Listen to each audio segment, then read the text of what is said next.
الرحمن الرحيم. اليوم هذه النصر أهدي لإخواني شهداء مصطفى الجيدي على رأسهم شهيد هاري والرائد مالك عمر بشير وحامد نوكا، الشهداء الذين تم استشهادهم في معركة المصفى في تجربتنا الفات. على رأسهم الشهيد هاري والرائد مالك عمر وحامد نوكا، نغيب حامد نوكا وملازم أول محمد صديق.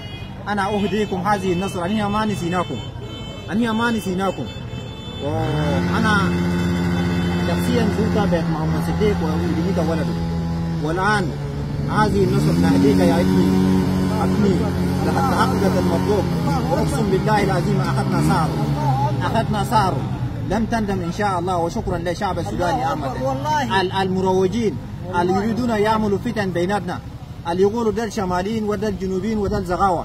نحن كشعب السوداني، نحن ليس قبائل، نحن شعب السوداني، ورسالتي ده يوصل لأي أمكو.